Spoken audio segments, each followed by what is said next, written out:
This is a recording of notes for 8-4. I'm going to call it part 3 on Wednesday 5-1, and it will be for people who are absent or testing today. And just some kind of updates. We have homework 4W, which is 3 worksheets. You only have 2 right now. You'll get the other one today. And if you've noticed, they're not super long and you're getting some of that work done in class. So we will back up if we have time to do sine, cosine, tangent, find the missing side, and then today it's going to be find the missing angle. I am now giving the book assignment as well, and that kind of forces you to do lots of different problems, including solving a triangle, which we'll do here in a moment as well. So we're writing homework 4. It's due on Friday, and our notes for 8-4,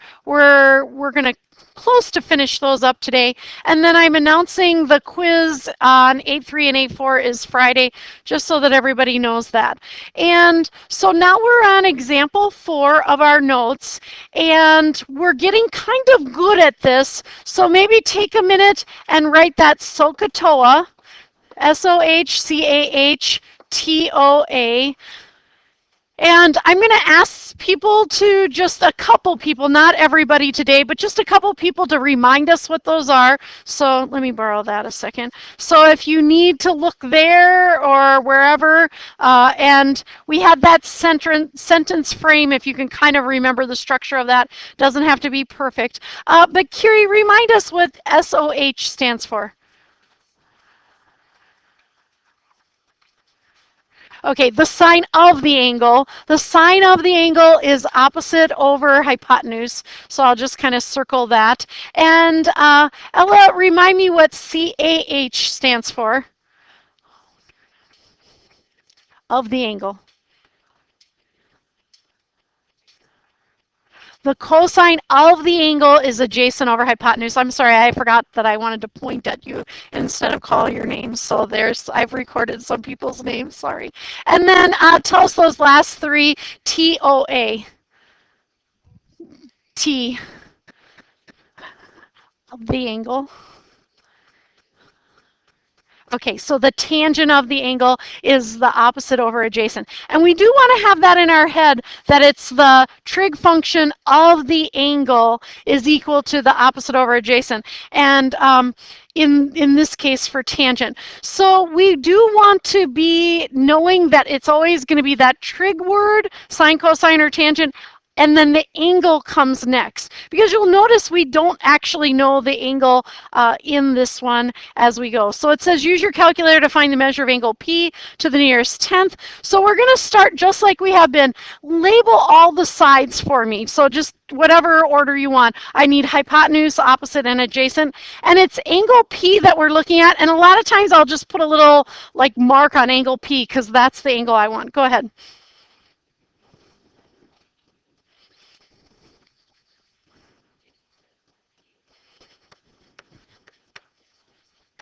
Okay, so the hypotenuse is QP, that 19. The opposite side is QR, and it is the unmarked side. And then PR was the adjacent side, and it's 13. So just a reminder, give me a head nod. Do you know which one I'm not going to use? Which one would I kind of cross out? Yes or no?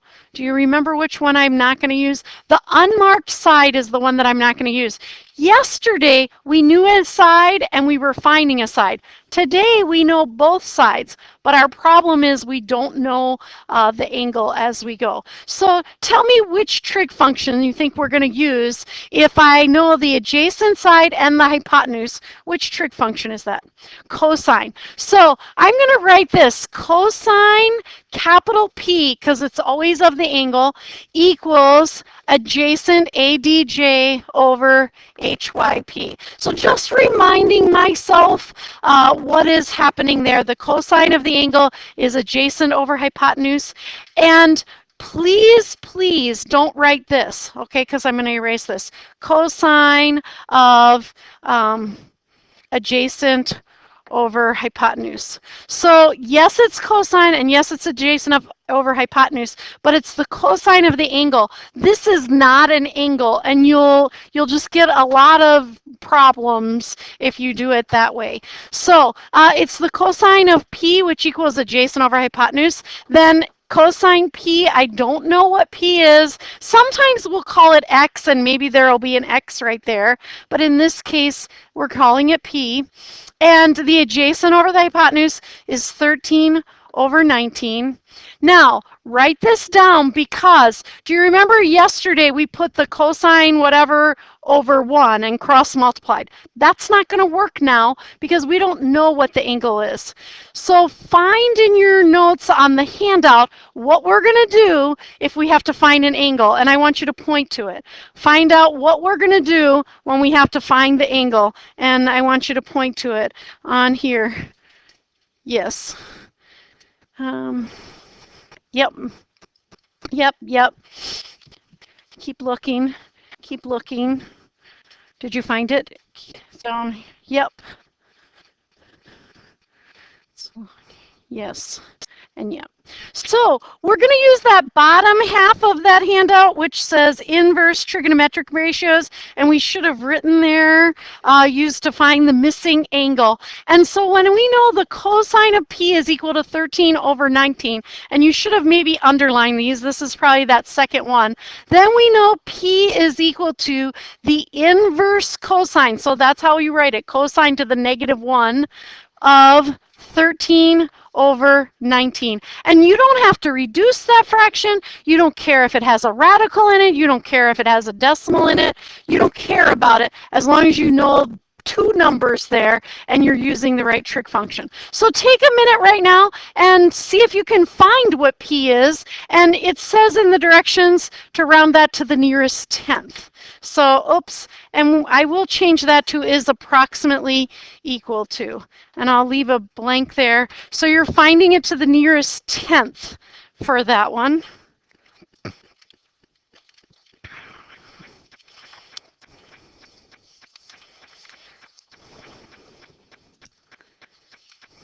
Tenth, one decimal place.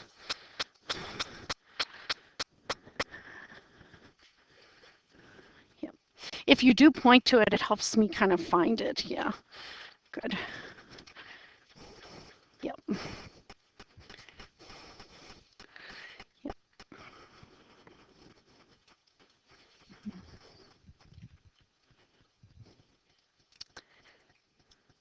Oh, okay.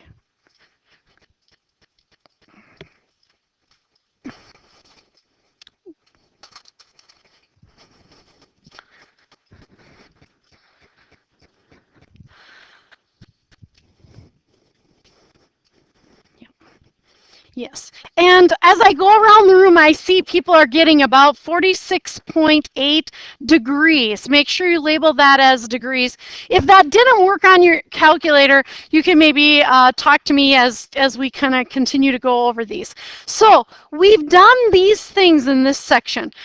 We've written trigonometric ratios. So if you think back to problem 1, maybe look at it right now. That was just writing the cosine of A or something, A or B equals, and we just wrote those fractions, right? We used the Pythagorean theorem if we had to find a missing side, and we used the sum of the angles to be 180 to find a missing angle. So then we found the missing side, and now we found the missing angle. Now our next job is to solve a right triangle, and what a solve a right triangle means is we find all the missing parts. And so we might use the Pythagorean theorem, we might use trigonometry, we might use the fact that things add to be 180 or 90, and oops, I was going to show the little keystrokes. If you have a graphing calculator, that's the way to do it. I think I've talked about making sure you close that parenthesis just as a good form as we go through. So this is solve the right triangle. So solve the right triangle, I'm telling you this directive. You always are going to know a right angle, correct? Because it's a right triangle. And you're going to know two pieces of information. It could be an angle on a side. It could be, in this case, two sides. It could be any two pieces of information. And you have to find all the other parts. You have to find any missing sides and angles. So looking at this, I'm going to find maybe angle A first, just because we found an angle a minute ago. And could I find A or B, and it should all work out? One of us could do it one way, one could do another way. I'm going to use what to find that missing side? Just look at that. Anybody know what they're going to use to find that missing side? What are you going to use? You could, well, actually, tangent for that is opposite over adjacent, so I can't use tangent to find the missing side, but I'm going to use tangent to find the missing angle. I agree with that. But if I just look at that, if I know two sides of a right triangle, I'm going to use the Pythagorean theorem to find the third side, right? And I could use trigonometry if I wanted to. So, and then the other angle, once I find this one, I'm just going to go 90 minus that one to find that one. Does that make sense? So I'm going to put a little mark on here that just kind of reminds me that that's what I'm finding. And then will you tell us what the names of all the sides are in relationship to angle A?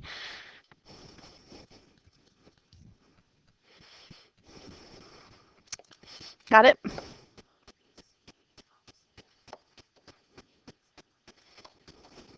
Okay, so AC is adjacent, BC is opposite, and AB is the hypotenuse there. And we already heard that we're going to use the tangent, so I don't know the hypotenuse. So I'm going to write SOHCAHTOA again, because you want to know how to spell it as well. SOHCAHTOA. Give me a head nod though. Is it on the 11th grade formula sheet that you always get to use? Yes. So when you take your quiz on Friday, especially because you're the first hour of the day, you'll want to remind me of that, right? Because sometimes I forget. And if you don't want to accidentally misspell that and then not know.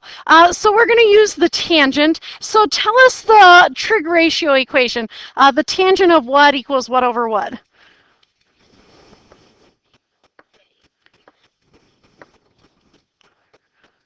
Yes, and we can just say capital A. That A is the capital letter, means it's the angle. And then to get A, I'm going to say A equals the inverse tangent of 4/7. And then I like to go A is approximately equal to, and I forgot to go over the directions, so while you're doing it on your calculator, I'll read them out loud. Solve the right triangle, round side measures to the nearest hundredth, and angle measures to the nearest degree. So we're rounding that to the nearest whole number, so the nearest degree. And when you're ready, tell me what you got for that. Say it one more time. And when you round it to the nearest whole number, would it be that or the next number? Okay, yeah, because I was like, I thought I remembered it one way, but that will round to 30 degrees. It's 29 point something. Will you tell me a couple decimal places? It's 29.74, so 29.74, we're going to round it to the nearest degree, so 30 degrees. Who can tell me an easy way to get angle B? And I'm going to do it using this answer. Okay, so we know that one of the angles is 90, so these other two add up to 90 also, and so for B, and that's approximately, for B we can go 90 minus 30, and so B is approximately 60 degrees. I'll put little boxes around my answers. Now, there's other ways to get that angle. Do you know that? Could I have used the tangent of B? Look at the picture. So the tangent of B would be 7/4. Do that on your calculator just right now. The inverse tangent of 7/4. And just see if it would round to 60. The inverse tangent of 7/4. And you give me a head nod. Would it round to 60? And so sometimes when we do those on our calculator, and really we could have found this and then use sine, cosine, or tangent, but then we'd be using rounded answers to find other answers. So just use caution when we do that. Then to find the missing side, since I know two sides, I would just use the Pythagorean theorem. So how would you get that missing side using the Pythagorean theorem? Okay, so we can do, let me maybe slide that up. We're going to do that AB equals the square root of 7 squared plus 4 squared. Since we want to round it to the nearest hundredth, we don't need to do all that, figuring out each one and put it in simple radical form. And so to the nearest hundredth, it's approximately what? Robin, what did you get for that? Okay, and yes, then what is it as a decimal to two decimal places? Okay. Oh, yeah. 8.06. 8.06. Maybe you rounded it to the nearest tenth. That's why you had the 1 there. So 8.06 is approximately what AB is. And so we could have had, if we were given angle A, we could find B by going 90 minus that. If we were given this angle, we would probably only be given one side, and we would find kind of all the rest. Now we're going to move to find the missing angle worksheet, and you don't have that yet, but you will in just a moment.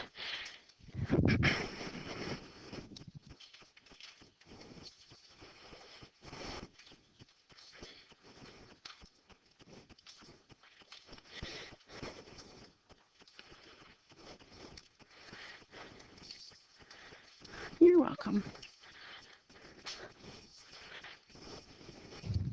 And like we have been, we'll do these first two problems, or two of the problems, together. Now, I added to my handout, because it always used to say find the missing angle, but then I threw in, I think it's the last one or two, I threw in a find the missing side, and then sometimes it messes people up. So now that we're finding the missing angle, we can find everything. So there is at least one on here where you're going to actually find the missing side. So I kind of added that in parentheses.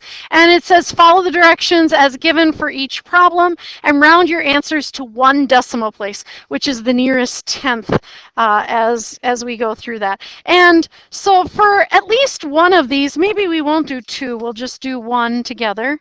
Oh, and I don't know where my answers are, so I'll have to count on you guys to tell me. So first thing we do, label all the sides of the triangle using the marked angle. So now notice the marked angle is there, but we don't actually know what it is. So name all the sides for me. I want the hypotenuse, the opposite, and the adjacent. ADJ is right there. Opposite, OPP. HYP. And take a minute, write that SOHCAHTOA along the top of your paper, and so that you have that. SOHCAHTOA. And if you write it every time I say it, you're just going to know it pretty well. Which one would I cross out that I'm not going to use? We're not going to use the adjacent. So using the sides given, we will use what trig function? So what trig function are we going to use? The sine, S-I-N, and then set up a trig ratio and solve. So go ahead and tell me the trig problem that we're going to use. And notice this time they're not labeled quite like A, B, C and all that. So X is just the angle. Go ahead.